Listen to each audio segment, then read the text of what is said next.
What's going on, YouTube? This is BoxingWave. Good morning. I hope everyone had a great weekend. Please, if you haven't already, subscribe to the channel. Okay, subscribe to the channel. Hit that bell notification so you'll be alerted whenever I drop new content. All right. I want to apologize for the lateness of this recap. Okay. It was a great fight. It was a very good fight. I did see it Saturday live. I just wasn't able to do commentary, and I haven't been able to do a review of the fight. I know some of you watched the Wilder Helenius breakdown that I did. Even though I posted it yesterday, I had that pre-recorded already like days ago, so I didn't want to.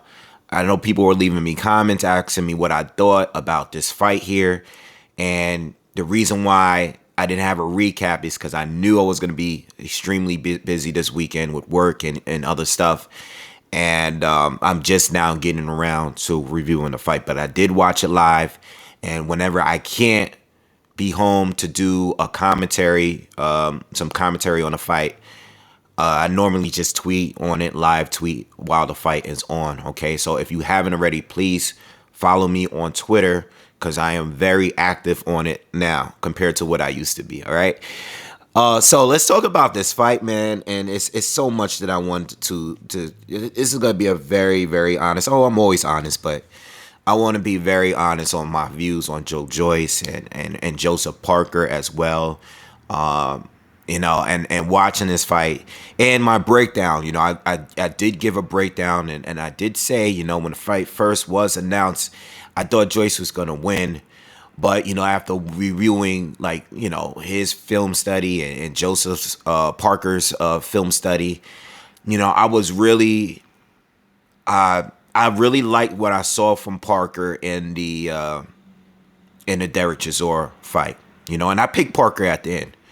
I thought it would be a split decision win for either fighter, but I picked Parker. I didn't think we would get a stoppage. I thought Parker was just a little too durable to get stopped. All right, so I wasn't expecting him to get stopped, and I was expecting Parker to give us more than Daniel Dubois, and he did, but it still wasn't close to being enough. All right, so look, Joyce was a fighter that as much as I like him as a person, he seems like a gentleman. He seems like a very classy guy. Every time he gives interviews, he gives good interviews. I like the guy. As far as his personality and his character, I like him. I just never enjoyed him watching him fight. I just never enjoyed his style. He was always very slow. He was just a big guy coming forward, taking a lot of hits, and I just never enjoyed the fight. I thought the Dubois performance was good. I picked Dubois over him. I mean, at least in that fight, I did think Dubois was going to stop him. I thought Dubois was just, him and his 1-2 and his right hands would just be too much for Joyce, who gets hit too much. And at that time, obviously I was completely way off with that fight, just like I was off with this one. Joyce, even with that win, I still wasn't sure about him. At least at that point, I knew that his jab was dangerous. But outside of the jab, I was still not really impressed with him. I wasn't impressed with his defense, his defense, his combinations, his hand speed. I just felt like I thought that the top tier guys, or maybe the top contenders, might have still gave him more issues. Like a guy like a Joseph Parker, who is a former champion, who's been in there with some top guys. And going into this fight, or after seeing this fight, I am very, very impressed with him, because his style, it's not pretty. It's not pretty. It's not good to look at, but I can see exactly why he's really effective. And I also realized that he fights on the level of his opponents. He is going to step it up every single time he fights someone on a higher tier. And being that Parker was the highest tier that he's fought up to this point. And some will say that Parker isn't that good, and we'll get to that. This was still a very impressive win. And I've seen him upgrade in every level, even on defense, even on mobility. You know, just knowing when to be in and out of position to land punches and to avoid what's getting thrown back at him was very, very impressive to me. You know, he is very, very aware. Like, I'm not sleeping on this guy no more. He is very aware of what's going on. He knows his strengths, he knows his weaknesses, and he knows when and how to use them. Okay? This guy came into the ring or weighed in at 271. He's 6'6", 271, and he's built. He is not a flabby 271. You know, when Tyson Fury came in heavier against Wilder, we seen some flabbiness. You know, we see the difference in speed and mobility and the difference in defense. You know, he's not as slick, but he knows how to make it work because he's still quicker than a lot of these guys. He still moves better than a lot of these guys. He's still slicker than a lot of these guys. So it works for Tyson Fury. But Joe Joyce, coming at 271, didn't look any slower at all. You know, he looked as if 271 is exactly where he needs to be. You know, it didn't look like Gerald Miller when he was 300 pounds. You know, Gerald Miller being another pressure fighter. You know, big pressure fighter that's just mauling you, just smothering you. It's not giving you no air, no room to breathe. He's just throwing a lot of punches. You know, this guy could throw like a 1,000 punches, and he's 300 pounds. Of course, he possibly was juicing. All right, but Joe Joyce is the real deal. He is. I know it doesn't look good to a lot of you. I know it doesn't look impressive, but he's very effective in what he does. And he's going to be an issue. In fact, at this stage, after the four top dudes, the obvious ones, Joshua, Wilder, Fury, Usyk, in whatever order you have it, obviously, you know, Fury and Usyk is like number 1A, number 1B, and then you got Joshua and Wilder, whatever order you want to put those two, okay? Right underneath that, I do think that Joe Joyce is a top dog. I think Andy Ruiz, as far as resume, still has a better resume, having wins over Luis Ortiz and Anthony Joshua. But I think Joyce beats Andy Ruiz. If they announce the fight tomorrow, Joyce is beating Andy Ruiz Jr. He is. He is, in my opinion. He is. I think Andy would give a better fight than Parker did, because Andy Ruiz at his heavy weight, he's still fast. He's still fast. Joseph Parker slowed down dramatically. And I might as well speak on Parker at this point before we actually get to the recap. Joseph Parker, I saw his last fight against Chisora, and that's part of the reason why I picked him at the very end. He came in at 251. He came in at 251 against Chisora, and it was his heaviest weight. I've been watching Parker since maybe his 5th or 6th pro fight. All right, the videos are still up. I've been watching him for a long time. And I remember him being in the 230s, you know. And, you know, when he stepped up against Takam, didn't look that great. He won the fight, but didn't look that great when he stepped up. He fought Andy Ruiz, and I felt like that fight was a draw. If that fight was in America, Ruiz probably would have got the win. All right, could have gone either way. He fought Anthony Joshua. Not the greatest fight for either side. You know, Joshua was trying to be more physical. The ref wouldn't allow him. Parker was being very cautious, a little too cautious in my opinion. Showed too much respect. Same with Dillian White. Showed way too much respect.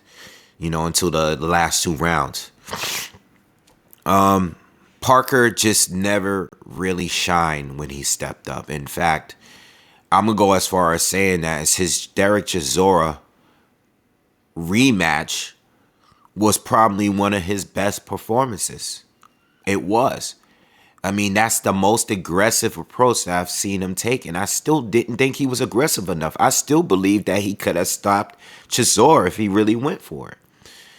But Parker has just always been too nice.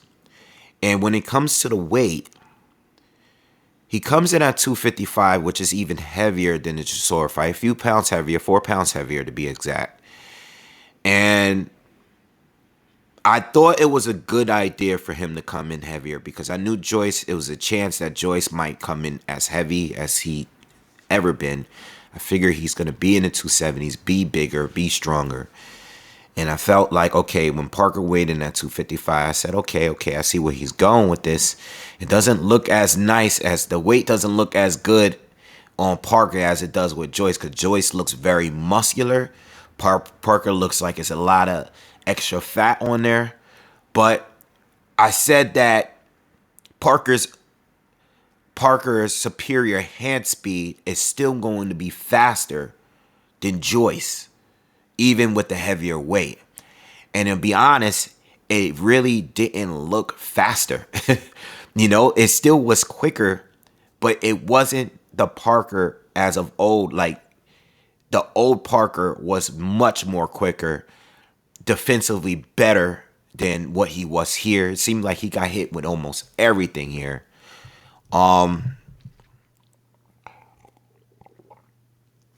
It just didn't look good. And the reason why it didn't look good is because against Chisora, the extra weight looked better. Because in that fight, at least Parker was able to back Chisora up. He was able to back him up and walk him down, and put that pressure on the smaller guy and outbox him, outspeed him. He was able to do that against Chisora, all right, who's not nearly as big as Joe Joyce. But it didn't work against Joe Joyce. In fact, when I watched the fight, and might as well get into the fight, the recap. The first round, I knew there was going to be an issue from the opening round. The jab. I think it might have been the very first jab that Joyce landed, maybe the first or the second, where I realized that Parker's body language changed. Already the game plan changed, whereas I have to retreat. I have to box and stay on the outside and move now because I can't take that jab again. Please, if you can go back and look at the first round, there's a jab that Joyce landed and you can see Parker's face turn red. And I knew at that point, and I'm sure Parker knew at that point, that he can't continue to get hit with those jabs. Daniel Dubois, young, unproven. So when he got hit and when he continued to get hit with jabs, because he ate a lot more jabs. At least Parker did a better job in staying off the line, even though he still was heavier and slower. He did a better job of staying off the line. But you can tell that Parker did not want to get hit by that jab. And Parker fought in a way where that jab was like a big right hand, like he was just trying to avoid. He was trying to avoid the jab. And it turned into a different fight. So even though he was heavier, you're heavier, and now you're forced to have to avoid this guy and move at a heavier weight. You're not 235. You're not even 245. You're 255, and now you have to retreat or try to retreat for 12 rounds. Because now it's a different fight. You're heavier, but now you realize that you can't really just bang with this guy because you can't keep taking those jabs. And mentally, it took away what Parker had. Whatever that game plan was, you can tell these guys did not go into this fight to be that mobile, to move that much, to be enforced to fight on your back foot the entire time. You can tell that that wasn't part of the game plan because it wasn't the game plan when he fought Derek Chisora. So I think part of me being wrong with that breakdown that I did as far as my prediction, as far as the prediction part, I think the one biggest thing that I said that was a bad call was that Joseph Parker should come in at a heavier weight. And it's because I was basing that on his performance against Chisora. Watching it now, I'm like, well, damn, you might as well had came in lighter and had that speed advantage like Usyk had over Anthony Joshua, specifically the first fight. You know, when Usyk fought guys like Joshua and Chisora, and he came in lighter, and he's used the ring a lot better. Stay on the perimeter and laterally moved into and looked for openness and looked for opportunities to be explosive. That was good because he wasn't heavy. He is naturally the smaller guy. So what he didn't do was try to add on the extra pound so he can absorb the punches better, No, he didn't do that. He decided to stay light and have that speed and be mobile. Parker, it didn't work so much for him. It works for certain fighters like Fury against Wilder in the second and third fight. It worked for Fury then. It didn't work for him so much in the first fight. I mean, even though if you still think, I still think he won the first fight, but I don't think he won in a dominant fashion that others thought. Like, I gave Wilder more rounds outside of the 2 rounds he got the knockdown in. But regardless, I still think Fury won the first fight. But he was much better in the second and the third fights because of that extra added weight. Was able to absorb the punches better, and come forward and use that size and put it on Wilder. And Parker, being that he added the weight, but still this much smaller man, it didn't work out for him. And it was probably a huge mistake. And I'm not trying to take anything away from Joyce because I think Joyce, even Parker came in lighter, he probably still would have lost. We seen Parker still get gassed at the lighter weights. And he probably wouldn't have taken the amount of punishment he took in this fight. You got to remember, Joyce landed a whole lot in this fight. He landed a lot of jabs. He landed a lot of power shots. He was able to get Parker back against the ropes often and wail on him. I think Parker, when I watched the fight, because there's rounds that I gave to Parker. I gave Parker the second round. I think I gave him the fourth. I had it after 4 rounds, 2-2.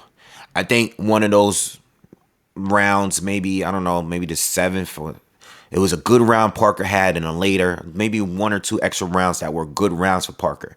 But there was rounds that I gave to Parker, but I still thought he was losing the fight. Even in those first 4 rounds, I had it 2-2. I felt like Joyce was in control. When Joyce was winning clear. When Parker was winning, it was because he landed a couple big shots. He might have landed a few more shots than Joyce, but I still felt like Joyce was in control. I felt like when Joyce landed, the effect that it had was different. It doesn't matter how big it looked, the shots, those big right hands that Parker would land, it didn't matter how flush he landed. Joyce always kept coming forward. And after those first 4 rounds, it seemed like whenever Parker landed anything big, Joyce would just speed it up and come back right at him and land 3 or 4 more, power shots. It was like you hit him good with a good shot, the crowd reacted, and Joyce would go nuts and act like the damn juggernaut in the comic books. He would just rush you. That's exactly what he did. Every time Parker landed, Joyce just went nuts and walked him down and landed 2 or 3 more that was bigger than Parker, whatever Parker landed. It was a competitive but dominant performance from Joyce. It was competitive still in the sense that Parker got some rounds in there, but it was still dominant because it never looked like Parker was winning. It never looked like Parker was winning or had a chance of winning.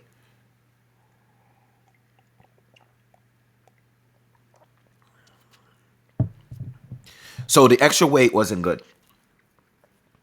But if he came in lighter, he might have not have been as durable. He would have gave us a better performance in the earlier rounds. He probably would have won more rounds early on. But as soon as he gassed, Joyce probably would have gotten him out of there earlier. The thing with Joyce though that I do, and I wouldn't call it a flaw, But I want to point out something that I think other fighters might take advantage of if they have a better engine than Joseph Parker, which many of them do. Joyce does take rounds off. So even though his cardio is amazing for his size, even though he puts on a lot of pressure and throws a lot of punches, he does take rounds off, and he does take periods of each round off. So you gotta be aware of that, you know. And I'm not talking about the first few rounds. I'm talking about the later rounds. There are periods in that fight where Joseph Parker had some success because Joyce wasn't throwing that much, and Joyce wasn't really coming forward by choice. And I think it's because he was taking some time off, all right, just to reboot himself to prepare for the next onslaught. If he is going to fight these other top guys, maybe Usyk again, you know, because they fought in the amateurs, more in a semi-pro league, not like it was set up like a professional fight, just not many rounds. If he's gonna fight Usyk again, because he is gonna be the WBO mandatory, I believe. I know he's like the #1 WBO guy, but I think he's pretty much in a position to fight for the WBO title. If he is gonna fight Usyk again, and I think he has a better chance now on beating Usyk than he did before. I mean, did he did in the previous fight, because he's improved since then. He has to understand that guys like Usyk, who has great mobility and movement, and he keeps his head off the line, and he's going to be able to counter that jab. He has a great engine too, and Usyk can move the entire 12 rounds, unlike these other heavyweights that Joyce has fought. He also got to understand that guys like Wilder, Fury, and Joshua are more powerful than Parker.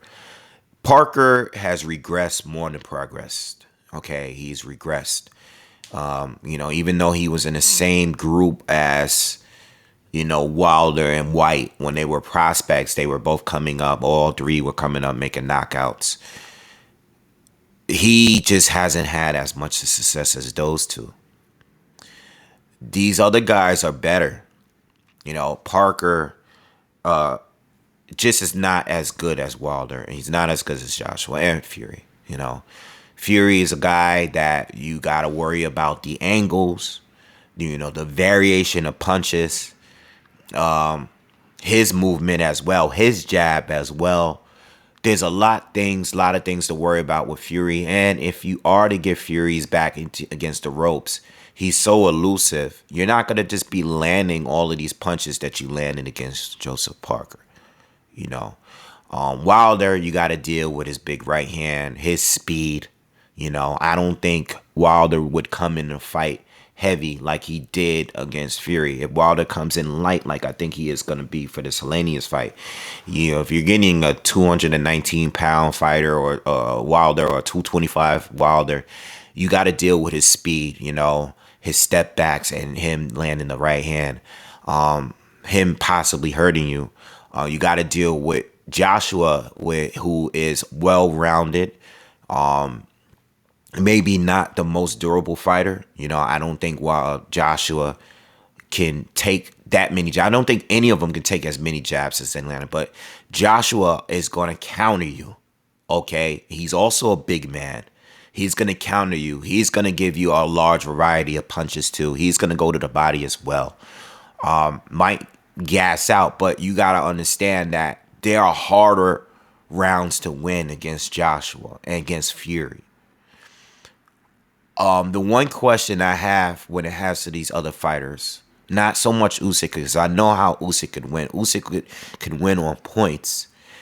But when it comes to Wilder, when it comes to Fury, and it comes to Joshua, the question that I have is, can they hurt Joe Joyce? Because they are bigger punchers than Parker. And they're proven to be bigger punchers than Dubois. Dubois is a puncher, but he hasn't knocked out anyone elite yet. You know what I'm saying? Not on that big stage yet. The biggest stage he had was against Joyce, and he clearly wasn't effective. If Wilder especially if Wilder can't hurt Joyce, he's gonna have a rough night because he doesn't have the greatest cardio neither. It all of them, Fury, Joshua. If these guys cannot hurt Joyce, they're gonna have a rough night. Not saying that they would lose, but they would have a rough night against him for sure. So with all that being said, Joyce is here. I do think outside of the 4 top dogs, I think he's the best fighter at heavyweight right now. Okay? He's slow. I get it. Parker is not the greatest. I get it. But it's the way he looks when he steps up. That is the key for me. The way he's winning, the way he looks when he's winning, he's so dominant. It's hard to really go against him at this point. It is. And I think he beats everybody for sure underneath that top 4. He beats White, in my opinion. He beats Andy Ruiz, Luis Ortiz, Derek Chisora, Pulev, whoever, Hergovich. He beats all those guys. All right? He's improved dramatically since the Olympics and the amateur days where he took some losses. I mean, imagine him fighting Tony Yoka now.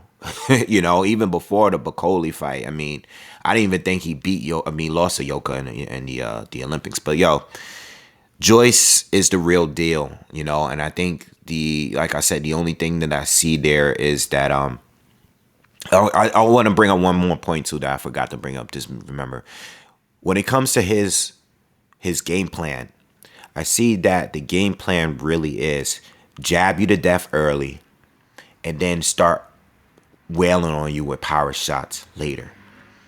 Jab you to death, pressure you. Once Parker slowed down, you notice that Joyce would start stepping in and throwing those combinations, And as slow as they are, when you're tired and your back is against the ropes, it doesn't matter how slow you are at that point.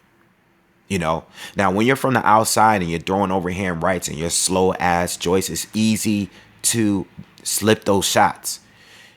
But when Parker was a lot less mobile and his back was against the ropes, it didn't matter how Joyce threw or how slow he was. It didn't matter at that point.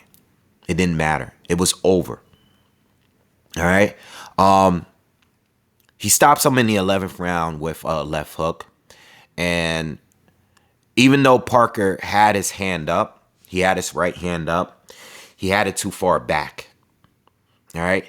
He probably was protecting himself from the shot looping around the guard, and he left his chin open, and that's how he got clipped. It came out of nowhere because we seen Parker get hit with a lot of hooks throughout the fight.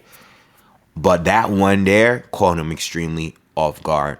Plus, not only was he hurt, but he was super exhausted. I thought he was going to get up, but the way he fell back was just as heavy as when Fury got dropped by Wilder. I mean, he was hard. He was down hard, but he was hurt a lot more. All right, and he was exhausted. That's the key thing. He was exhausted. All right. So I think I brought up every point that I could in recapping the fight. And as far as Joseph Parker, I tweeted this maybe last week when I was doing some film study. I think him and Dillian White needs a rematch. I think that would be a great fight for both because it's more of those fights where you need some momentum to come back. And I think that fight should have had an immediate rematch. Even though White won pretty clear to me because he won more rounds, he almost was stopped in that fight. And I think him and Joseph should have their rematch. All right. I think that's a great way for one of them. It's a dangerous fight because another loss for either one of them can really just put them in a position where they might be a journeyman. All right. But that would be a rematch what I would like to see. And I think that is the way Parker, I'm sure he might have a tune-up before then, but maybe the both of them have a tune-up. Let them have their tune-up, their comeback fight. And I think the both of them should rematch each other to see who can stay, as a top contender status before moving down to the journeyman area. All right. Or maybe in a position where like Chisora, who's like a journeyman, but still get top tier fights, maybe they'll be in that position. All right. So anyway, listen, that's my review. Please, again, subscribe to the channel. Please hit the thumbs up if you like the video. And I'm out of here. Peace.